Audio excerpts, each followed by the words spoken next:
बिस्मिल्लाहिर्रहमानिर्रहीम। अस्सलामुअलैकुम। आप देख रहे हैं ताज 92 न्यूज़। नजर डालते हैं आज की हेडलाइंस पर।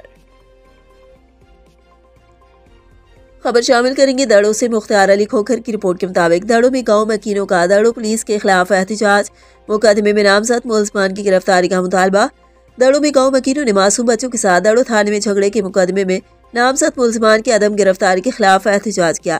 दड़ों के नवाही गाँव बुलगाहू के रहायशी अमीर बख्श उर्फ मोहम्मद जुमन हसीियों ने अपने मासूम बच्चों के साथ पंचारी पुल पब्लिक पार्क चौक पर एहतजाजी मुजाहरा किया।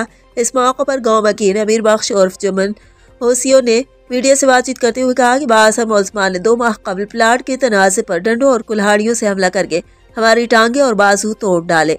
अदालती हुक्म पर 8 मुलजमान के खिलाफ मुकदमा दर्ज करने के बावजूद दड़ों पुलिस मुलजमान को गिरफ्तार नहीं कर सकी। उन्होंने मुतालबा किया कि मुकदमे में नामजद मुलजमान को गिरफ्तार करके कैफरे किरदार तक पहुँचाया जाए।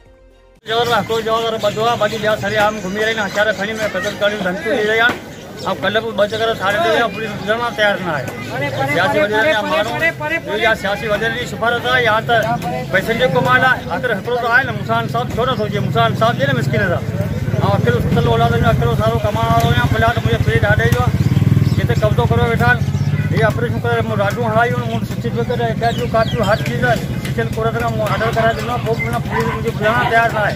वो मुश्किल था इंसाफ की आवा एसपी साहब सजा वाला आज जी सिंह त्यागी साहब हैदराबाद की अपील तो करा तो बोले पुलिस की हिदायत दी मुसा इंसाफ करे। यहाँ तो मुझे गोली ऑर्डर करा यहाँ तो मुझे फांसी ऑर्डर करा छे मुसा इंसाफ चाहिए छोड़ो तो मुसा इंसाफ चाहिए। ये सियासी वजह जो कमाल है या सिफारत जो कमाल है आखिर हकरो तो मसलो है ना मुसा इंसाफ ने कुछ छोड़ो।